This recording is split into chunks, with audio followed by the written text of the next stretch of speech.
بسم اللہ الرحمن الرحیم. ہارون رشید عرض کر رہا ہوں. السلام علیکم ورحمۃ اللہ وبرکاتہ. خبریں تو بہت ہیں. نریندر مودی اسرائیل پہنچے ہیں اور صاف ظاہر ہے کہ یہ اتحاد پاکستان کے خلاف بن رہا ہے اور گریٹر اسرائیل کے لیے بن رہا ہے. ایک امریکہ میں اسرائیل میں ایک امریکی سفیر کے بعد اب ایک سابق وزیر اعظم، کیا ان کا نام ہے، انہوں نے بھی گریٹر اسرائیل کی حمایت کر دی اور کہا یہ ہمارا حق ہے. بڑا دلچسپ سا ان کا نام ہے، میں ڈھونڈنے کی کوشش کر رہا ہوں تو دیکھے بھی یاد آتا ہے تو میں آپ سے عرض کرتا ہوں. انہوں نے کہا ہے کہ یہ عراق تک سرحدیں پھیلانے کا اسرائیل کو حق ہے، اور یہ میں اپنے بائبل کے اور سہونی تصورات جس پہ میرے خیالات استوار ہیں. پی ٹی آئی کے لیڈر باہم الجھ رہے ہیں اور معاملہ خراب کر رہے ہیں. یہ نہیں سمجھ رہے کہ ان کا تنازع ان کے مقصد کو کتنا نقصان پہنچا رہا ہے. ساری پاپولیرٹی جو ہے اس کے سے جو نتائج حاصل کرنے چاہیے اسے حاصل کرنے میں انہیں ناکامی ہوگی، یہ کم از کم وقتی طور پہ ناکامی. اس ساری اتنی بے پناہ مقبولیت کے باوجود کچھ لوگ تو بالکل ہی بچگانہ حرکتیں کر رہے ہیں. اب ان سے اعتراض کیا جائے، اختلاف کیا جائے تو کوئی ایک جو ہے وہ جان کو اٹکتا ہے تو کوئی دوسرا جان کو اٹکتا ہے. یہ کوئی بات ہے کہ کسی پارٹی کی لیڈرشپ جو ہے وہ پبلکلی ایک دوسرے پہ الزام تراشی کرے؟ جو بات کرنی ہے وہ باہم بیٹھ کر کیوں نہیں کرتے؟ میرا خیال اتنی بات کافی ہے. اگر وضاحت کی ضرورت ہوئی تو میں کر دوں گا.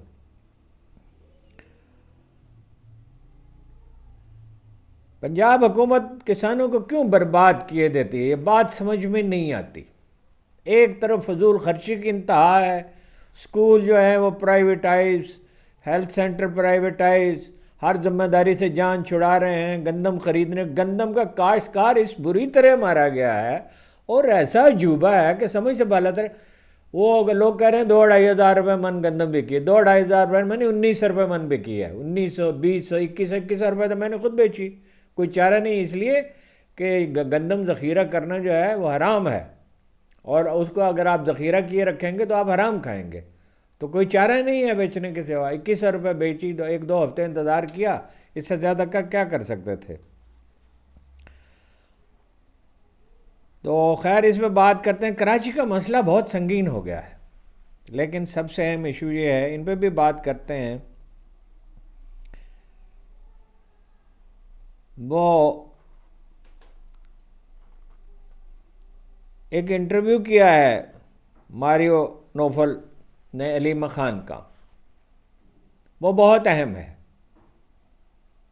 اور اس سے نتائج اخذ کرنے میں تعجیل نہیں کرنی چاہیے، اس پہ غور کرنا چاہیے. اس کا تو اردو ترجمہ بہت اچھا تو نہیں ہوا، شایان نشان تو نہیں ہوا، لیکن میں پڑھ دیتا ہوں، کوشش کروں گا اس میں فوری طور پہ جو ترمیم ہو سکتی ہے، یعنی اس کو اس کے ٹیکسٹ کے ساتھ وہ لائل رہ کر، لیکن وہ ترجمہ کرنے والے جو ظاہر ہے اتنی بہت توجہ تو نہیں دیتے، اور پھر زبانوں کے مزاج کا بھی فرق ہے. ماریو نوفل پوچھتا ہے محترمہ علیمہ خان سے، کیا عمران خان کو زہر دیا جا رہا ہے؟ کیا یہ ممکن ہے؟ وہ کہتی ہیں ہم وہم میں مبتلا نہیں، اس سے پہلے ان پہ گولی چلائی جا چکی ہے، ان پر قاتلانہ حملہ ہو چکا ہے، تو کیوں نہ ہم اس پر سوچیں. وہ پوچھتے ہیں سوال، عمران خان کی آنکھوں کی حالت کے بارے میں کیا کچھ معلوم ہے آپ کو؟ علیمہ خان کہتی ہیں 2 ہفتے تک وہ دیکھ نہیں سکتے تھے. جیل سپرنٹینڈنٹ سے کہتے رہے کہ مجھے ڈاکٹر کو دکھایا جائے، لیکن کچھ نہ کیا گیا. آخرکار جب ڈاکٹر آیا اور اس نے چیک کیا تو اس نے کہا ایک آنکھ کی 85% بینائی جا چکی اور شاید واپس نہ آ سکے. سوال، کیا عمران خان نے اپنی جان کو خطرہ ظاہر کیا؟ کیا انہوں نے کہا میری جان کو خطرہ ہے؟ جواب، میری بہن سے انہوں نے کہا تھا عاصم منیر مجھے جیل میں مار ڈالے گا. جب ایک مکمل صحت مند شخص کے ساتھ اچانک ایسا ہو تو اس کی ایک وجہ سلو پوائزننگ بھی ہو سکتی ہے. سوال، کیا آپ کو مزید طبی تفصیلات معلوم ہیں؟ جواب: کچھ ہفتے پہلے میں نے عمران خان کے دہائیوں پرانے ڈاکٹر سے بات کی تھی، ظاہر ہے عاصم یوسف ہیں یا فیصل سلطان ہیں۔ ہم نے آنکھ کی بیماری کے بارے میں گفتگو کی۔ اسے ریٹینل وین اوکلوژن کہا جاتا ہے، اگر تلفظ درست نہ ہو تو میں پھر کہا جاتا ہے، جسے کبھی آنکھ کا فالج بھی کہا جاتا ہے۔ اگر علاج نہ ہو تو دھندلاہٹ جزوی یا مکمل طور پر بینائی کو نقصان پہنچا سکتی ہے۔ سوال: سپریم کورٹ کی کارروائی کیا تھی؟ جواب: یہ بہت تکلیف دہ چند ہفتے تھے۔ سپریم کورٹ کے چیف جسٹس نے ہمارے وکیل سلیمان شاہ کو کہا کہ وہ عدالت کی نمائندگی کرتے ہوئے جیل جائیں اور مکمل رپورٹ لائیں۔ یہ کیس اصل میں 2.5 سال پہلے کا تھا، جب عمران خان تک جیل میں تھے۔ اب سپریم کورٹ نے پرانی درخواستوں کو اکٹھا سننا شروع کیا ہے۔ سلمان صفدر کی ملاقات کب ہوئی؟ جواب: 10 فروری کو۔ انہوں نے بتایا کہ جیل سپرنٹنڈنٹ اور ڈپٹی سپرنٹنڈنٹ موجود تھے۔ جب انہوں نے عمران خان سے بات کی، انہیں سیل بھی دکھایا گیا۔ بعد میں انہوں نے ہمیں تفصیل بتائی تو میں رو پڑی۔ سوال: عمران خان نے کیا بتایا؟ جواب: انہوں نے کہا 2 ہفتے تک میں دیکھ نہیں سکتا تھا۔ میں بار بار کہتا رہا مجھے ڈاکٹر کو دکھائیں، لیکن ایسا نہیں ہوا۔ انہوں نے کہا سلمان راجہ کو کہو کہ سپرنٹنڈنٹ کے خلاف مجرمانہ غفلت کا کیس دائر کریں۔ ایک آنکھ کا انفیکشن ہونا اور یہ کہنا کہ میں دیکھ نہیں پا رہا، دونوں باتوں میں بہت فرق ہے۔ کیا جیل حکام کو ہٹایا گیا؟ سوال۔ جواب: وہ سپرنٹنڈنٹ جنوری کے وسط میں ہٹا دیا گیا، لیکن عمران خان کی نگرانی صرف ایک شخص نہیں کر رہا، 20-30 کیمرے ان کی نگرانی کرتے ہیں۔ سوال: اسپتال منتقلی کیسے ہوئی؟ جواب: انہیں اسپتال لے جایا گیا، لیکن نہ خاندان کو بتایا گیا نہ وکیلوں کو۔ قانون کے مطابق خاندان کو اطلاع دینا ضروری ہے، مگر انہیں مکمل رازداری میں لے جایا گیا۔ ہمیں یقین ہی نہیں آیا، کیونکہ بہت سی افواہیں بھی ہوتی ہیں۔ اس وقت ہمیں یقین ہی نہیں آیا۔ سوال: بعد میں کیا ہوا؟ کچھ لوگوں نے کہا وہ اسپتال میں مذاق کر رہے تھے، لیکن جب بس تفصیل ملی تو پتہ چلا کہ انجیکشن کے بعد ڈاکٹر نے دوبارہ چیک کیا تو کہا آپ ایک آنکھ کی بینائی 85% کھو چکے ہیں اور شاید واپس نہ آ سکے۔ سلمان صفدر صاحب نے بتایا کہ عمران خان نے کہا سلیمان میں آپ کو ٹھیک سے دیکھ نہیں پا رہا۔ سوال: ڈاکٹروں کی رائے کیا ہے؟ جواب: دنیا بھر میں ڈاکٹروں سے رابطہ کیا، انہوں نے کہا یہ شوگر یا بلڈ پریشر سے ہو سکتا ہے، مگر عمران خان کو نہ شوگر ہے نہ بلڈ پریشر، اسی لیے تو خدشات پیدا ہو رہے ہیں۔ سوال: آخری فیملی ملاقات خاندان کی آخری ملاقات کب ہوئی؟ جواب: 4 دسمبر کو۔ اس کے بعد 10 فروری تک کسی نے انہیں دیکھا نہیں، خاندان میں سے یعنی۔ اسی ملاقات میں انہوں نے کہا تھا کہ عاصم منیر مجھے جیل میں مار دے گا۔ ہم نے یہ بات باہر نہیں بتائی، ہم ایسی بات نہیں کہنا چاہتے تھے۔ سوال: آپ لوگوں کا مطالبہ کیا ہے؟ یعنی بنیادی مطالبہ کیا ہے؟ ہم صرف یہ چاہتے ہیں کہ کسی معتبر اسپتال میں معائنہ ہو، ذاتی ڈاکٹر موجود ہوں، خاندان کے لوگ موجود ہوں، یہ سب قانون کے مطابق ہے، لیکن پچھلے مہینوں میں دیکھا گیا ہے کہ جب بات فوجی اسٹیبلشمنٹ کی ہو تو قانون کی اہمیت نہیں رہتی۔ سوال: حکومت نے کیا وعدے کیے آپ سے؟ جواب: مذاکرات کے دوران محسن نقوی نے ضمانت دی کہ عمران خان کو شفا انٹرنیشنل لے جایا جائے گا اور خاندانی اور ذاتی پسند کے ڈاکٹر موجود ہوں گے۔ پھر انہوں نے ہمارے نام مسترد کرنا شروع کیے۔ ہم نے اپنے کزن ڈاکٹر کا نام دیا، وہ بھی رد کر دیا گیا۔ انہوں نے کہا ہم فیصلہ کریں گے کہ خاندان سے کون آئے گا۔ حکومت نے کہا یعنی۔ اب بات یہ ہے کہ پی ٹی آئی کے کچھ دوسرے ذرائع ایک دوسری کہانی سناتے ہیں۔ وہ کہتے ہیں کہ 45 دن کے لیے، میں ذمہ دار لوگوں سے بات کی، وہ کہتے ہیں 45 دن کے لیے عمران خان کو اسپتال میں رکھا جا سکتا تھا۔ محسن نقوی صاحب بات کر رہے تھے اور ان کے بھانجے میرے خیال میں قاسم کا نام تجویز کیا گیا تھا۔ بھانجا ہی ہے، سکا بھائی تو ان کو ہے نہیں، تجویز کیا گیا، اس پہ اتفاق کر لیا گیا تھا، لیکن بعد میں یہ کہا کہ نہیں ڈاکٹر برقی موجود ہوں گے۔ اب یہ ان چیزوں کی تحقیقات کون کرے؟ یہ تو بالکل ایک مرحلے پہ واضح تھا کہ انہیں اسپتال میں داخل کرانے پہ اتفاق کر لیا گیا، لیکن جزیات میں ہمیشہ اپروچ میں اختلاف ہو جاتا ہے، تفصیل میں۔ ذمہ داری خان صاحب نے سونپی ہوئی ہے، یہ تو خیر خاندان کا معاملہ، یہ تو ٹھیک ہے، خاندان کو موجود ہونا چاہیے اور ذاتی ڈاکٹروں کو موجود ہے۔ ذمہ داری خان صاحب نے سونپی ہوئی ہے اچکزئی صاحب کو اور علامہ ناصر عباس کو، لیکن ان سے بعض اوقات ان سے بالکل مختلف بات کی جاتی ہے، وہ ایک بات کرتے ہیں دوسری بات کی جاتی ہے۔ اب میں بہت تفصیل میں نہیں پڑھنا چاہتا، لوگ بڑا غیظ و غضب کا شکار ہو جاتے ہیں، ہیجان کے مارے ہوئے لوگ ہیں، حالانکہ اس وقت زیادہ تحمل کی ضرورت ہوتی ہے۔ اگر پی ٹی آئی کی لیڈرشپ اور یہ تحریک تحفظ آئین پاکستان کی لیڈرشپ میں یکسوئی پیدا نہیں، اصل چیز یکسوئی ہوتی ہے، اصل چیز جو ہے وہ چین آف کمانڈ ہے۔ اب لیڈر تو جیل میں ہے تو ایک دوسرے لیڈر ہونے چاہیے، کسی کو ذمہ داری دی جائے۔ دیکھیے آدمی کو تو دوام نہیں ہے، دوام تو مقصد کو ہوتا ہے، ایک مقصد ہے اور وہ واضح ہے، وہ مقصد واضح ہے، جمہوریت بحال ہو، آئین کے مطابق حکمرانی ہو، افراد کو چھوڑیے فی الحال۔ اب یہ سوال ہے کہ بنیادی سوال یہ ہے کہ عمران خان کو قتل کیا جا سکتا ہے؟ میرا جواب بالکل نفی میں ہے، اور میرا یہ بھی خیال ہے کہ اس طرح اس انداز میں گفتگو نہیں کرنی چاہیے۔ دیکھیے آپ نے ایشو ریز کر دیا، بات واضح ہو گئی، پورا ملک نہیں پوری دنیا اس سے آشنا ہو گئی، برٹش پارلیمنٹ میں زبردست بحث ہوئی ہے اور متعلقہ وزیر نے کہا کہ ہم اس پہ احتجاج کریں گے، یہ کہا کہ امداد بند کر دی جائے پاکستان کی۔ دنیا بھر میں لوگ اس پہ احتجاج کر رہے ہیں، ایشو ریز، اس کا کوئی سوال دے، ٹھیک ہے اس پہ گولی چلائی گئی تھی، یہ ٹھیک ہے ان کا علاج نہیں کیا گیا، ان کا اندیشے میں وہ حق بجانب ہے، لیکن اندیشے پہ ججمنٹ نہیں دی جاتی۔ میرا نہیں خیال کہ حالات ایسے ہیں، اور میرا یہ بھی خیال ہے، دیکھیے انگریزوں کی حکومت تھی، ان کا کوئی حق تھا یہاں حکومت کرنے کا؟ پھر لارڈ ویبل سے اور ماؤنٹ بیٹن سے قائد اعظم مذاکرات کیوں کرتے تھے؟ اتنا طویل سفر کر کے لندن کیوں جاتے تھے؟ حکمت بھی کوئی چیز ہوتی ہے، حکمت سے کام لینا چاہیے۔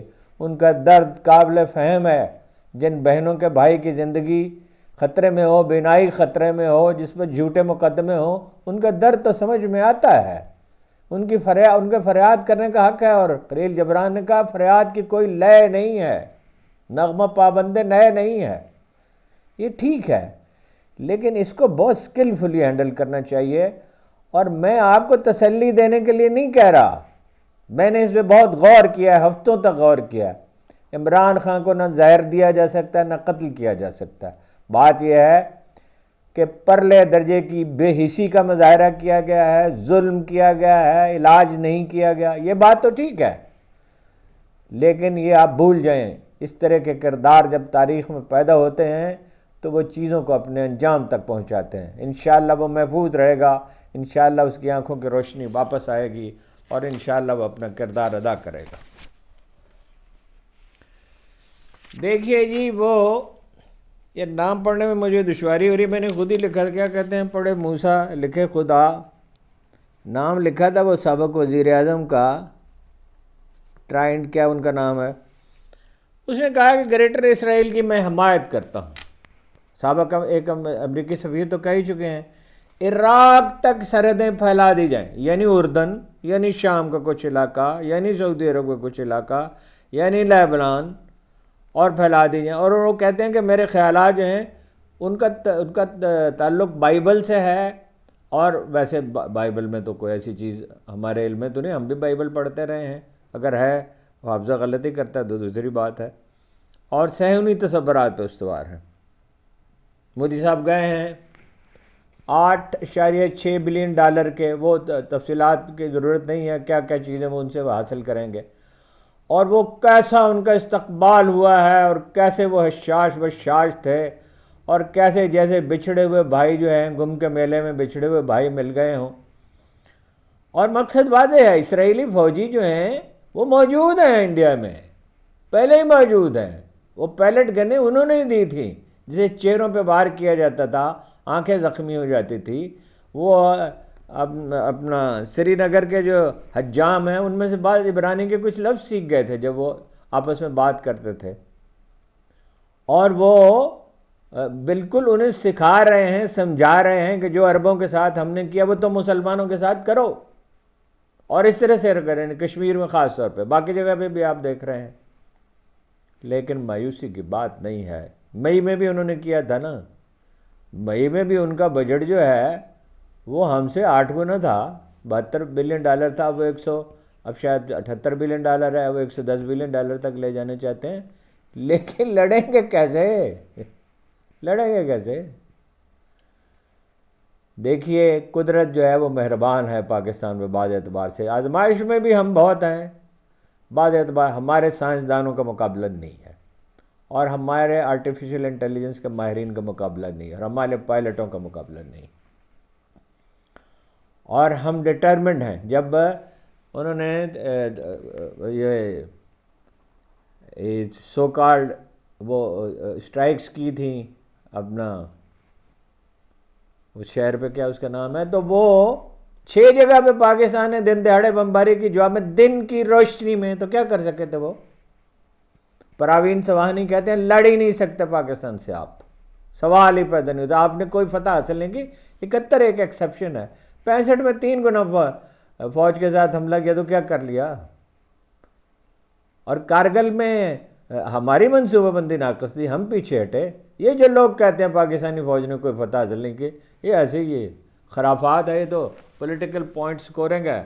کبھی جو ہیں یہ ہم پی ٹی آئی والے ناراض ہو جاتے ہیں، اور کبھی جو ہے خواجہ آصف صاحب کہتے ہیں انہوں نے قوم کی ہڈیوں کا خون پی لیا۔ بھائی دفاع ملک کی ضرورت ہے۔ جو نکتہ ہے وہ تو بس اتنا ہے کہ فوج کو سیاسی معاملات میں مداخلت نہیں کرنی چاہیے، اس پہ تو پوری قوم کا اتفاق رہا ہے، ساری تاریخ ہمیں یہی بتاتی ہے۔ لیکن جو آدمی سیاچن میں لڑ رہا ہے، جو آدمی وزیرستان کی ہائٹس پہ کھڑا ہے، جو آدمی بلوچستان کے ریگزاروں میں لڑ رہا ہے، بلوچستان کی حکمت عملی کی میں تائید نہیں کر رہا، بالکل نہ میں افغانستان کے بارے میں حکمت عملی کی تائید کر رہا ہوں۔ اس سلسلے میں ایک تفصیلی تجزیہ کسی وقت عرض کروں گا کہ افغانستان کے بارے میں حکمت عملی کیا ہونی چاہیے۔ کافی میں نے اس پہ غور کیا ہے، کچھ چیزیں پڑھی ہیں، کچھ چیزیں دیکھی ہیں۔ ایک ناکارہ حکومت ہے، اس نے چلے جانا ہے۔ اور شہباز شریف صاحب کو تو یہ نہیں سوچ رہی کہ ان کا بنگلہ دیش جانا کتنا ضروری ہے، ان کا ڈھاکہ جانا کتنے، وہ آسٹریلیا گئے، لندن گئے، پھر امریکہ گئے، پھر لندن واپس آ گئے، اب پھر کہیں اور جا رہے ہیں، دنیا بھر میں گھومتے پھر رہے ہیں۔ یہ اسکیپسٹ ہیں، یہ فراری ذہنیت کے لوگ ہیں۔ انہوں نے کیا کیا کسانوں کے ساتھ؟ یہ نہیں، آلو کی فصل برباد ہوئی اور اس پہ اظہار فخر کیا گیا کہ ہمیں کوئی پرواہ نہیں ہے، پاک وطن، یہ سائی وال، یہ قصور، یہ کسان برباد ہو گیا، اور باقی جگہوں پہ بھی آلو۔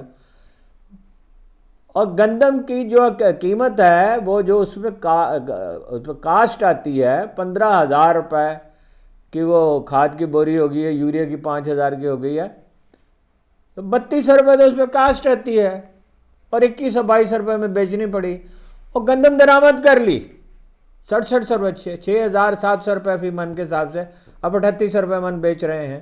کسانوں سے خریدی نہیں، پہلے اعلان کیا خریدیں گے، فکر نہ کریں، قرضے دیں گے، ٹریکٹر دیں گے، یہ کریں گے۔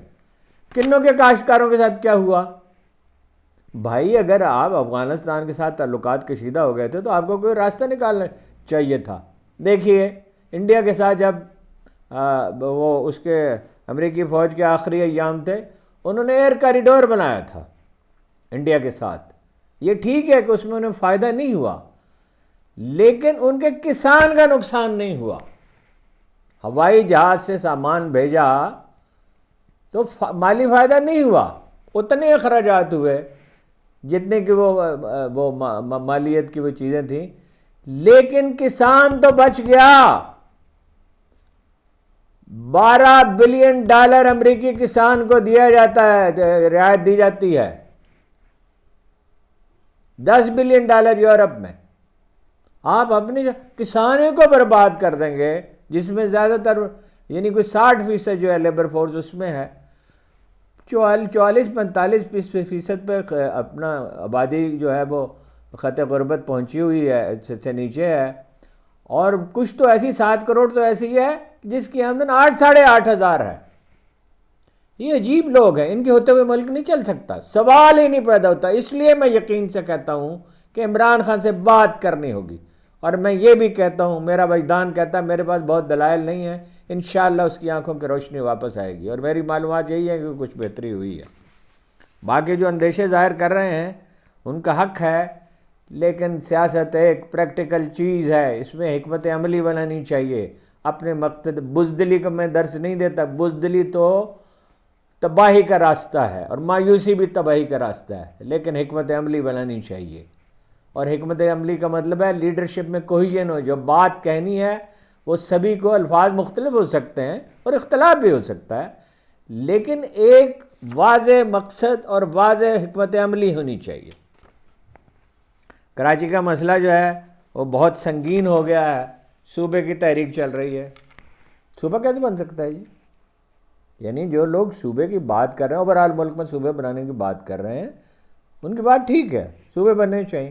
ایران میں کتنے صوبے ہیں، انڈیا میں کتنے نئے صوبے بنے ہیں، افغانستان کے 28 صوبے تھے، 5-7 اور بن گئے ہیں پچھلے چند سالوں میں، شاید اس سے کچھ زیادہ۔ ترکی میں کتنے صوبے ہیں، یہ اتنے بڑے بڑے صوبے فیزیبل نہیں، پنجاب کے 3-4 صوبے بننے چاہیے، ٹھیک ہے، اور جنوبی پنجاب جو ہے اس میں الگ صوبے بننے چاہیے، اور وقت آئے گا کہ سندھ میں بھی 2 صوبے بن سکتے ہیں۔ اس وقت تو یہ فساد کو دعوت دینے والی بات ہے۔ جب MQM اتنی طاقتور تھی کہ 5-5 گھنٹے الطاف حسین خطاب فرماتے تھے، اور ان کی مرضی سے بازار کھلتے اور بند ہوتے تھے، اور جس کو وہ چاہتے تھے شہر میں داخل ہونے دیتے، جس کو چاہتے تھے روک دیتے، چیف جسٹس کو روک دیا تھا، قاضی حسین احمد کو روک دیا تھا۔ اس وقت آپ کچھ نہیں، آپ تو آپ کی نمائندگی، MQM کی نمائندگی کوئی نہیں ہے۔ 22 میں سے 21 سیٹیں وہ ہارے ہیں، اور PTI جیتی ہے، ساری دنیا تسلیم کرتی ہے، جماعت اسلامی کے امیر تسلیم کرتے ہیں، اخبار نویس تسلیم کرتے ہیں، اور خود آپ تو یہ خود بھی کہہ رہے ہیں MQM والے۔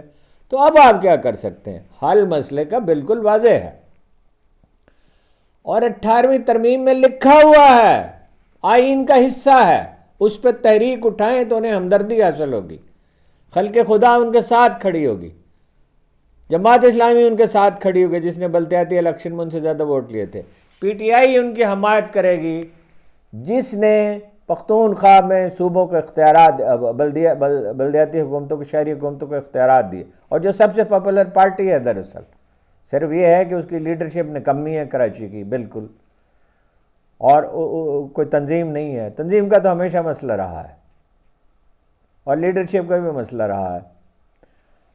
کراچی کو اختیارات دیے جائیں، بلدیہ کو، اور لاہور کو، اور پشاور کو، اور کوئٹہ کو، اور گجرانوالہ کو، اور فیصل آباد کو، جو بڑے شہر ہیں، پشاور کو، بڑے جتنے بڑے شہر ہیں انہیں زیادہ اختیارات ملنے چاہیے، اور چھوٹے شہروں کو بھی ملنے چاہیے۔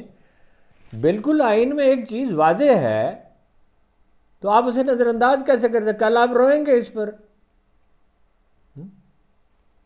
کل آپ اس پہ پچھتائیں گے کہ یہ ہم نے کیا کیا، ہم نے بر وقت فیصلہ نہیں کیا۔ ایک طوفان اٹھے گا، ناراضگی پھیلتی ہے تو بڑھتی چلی جاتی ہے، پھر وہ گروہ بندی کی شکل اختیار کرتی ہے۔ پھر آپ روئیں گے، ٹھہر سکا نہ ہوائے چمن میں خیمہ گل، یہی ہے فصل بہاری، یہی ہے باد مراد۔ خدا کے لیے کوئی ٹھنڈے دل سے سوچنے کی عادت ڈالیں، یہ کیا ضد پکڑی ہوئی ہے ہر ایک نے، اور ہر کوئی جو ہے وہ دوسروں کو فتح کرنے پر تلا ہوا، کوئی کسی کو فتح نہیں کر سکتا۔ البتہ یہ لوگ نہیں رہیں گے، یہ حکومت نہیں رہے گی، اس کا سوال ہی نہیں پیدا ہوتا۔ یہ اس لیے نہیں رہے گی کہ اس میں ہوش و حواس نام کی کوئی چیز نہیں، سڑکوں پہ رنگ کر دیتے ہیں موٹر سائیکلوں کے لیے، ارے گلاب سے سڑکیں دھو دیتے ہیں، 10,000 روپے کا جہاز خرید لیتے ہیں۔ تو بچگانہ لوگ ہیں، بچگانہ ان کا انداز فہم و فکر ہے، انہیں نہیں رہنا ہے، انہیں چلے جانا ہے، یہ بھاپ کی طرح اڑ جائیں گے۔ لیکن دیکھیے، اگر بھینسا داخل ہو جائے کراکری کے دکان میں، شیشے کے اس میں سٹور میں، تو بھینسے کو باہر نکالا جاتا ہے، اسے یہ موقع نہیں دیتا کہ وہ ساری کراکری توڑ ڈالے، وہ شیشے ہی سارا ملیامیٹ کر دے۔ وہ کس دن آپ کو سناؤں گا کہ ہمارے مولوی صاحب ہیں، وہ سرکاری دورے پہ گئے تھے ویانا میں، وہ شیشے کی کرسٹل کی بگی پر بیٹھ گئے، بگی ٹوٹ گئی، خیر وہ ذہن دوسری طرف چلا جاتا ہے، معافی چاہتا ہوں۔ بات یہ ہے ٹھنڈے دل سے جب تک ہم نہیں سوچیں گے، ہیجان کا شکار نہیں ہوں گے، ہمارے مسئلے حل نہیں ہوں گے۔ آپ کا بہت بہت شکریہ۔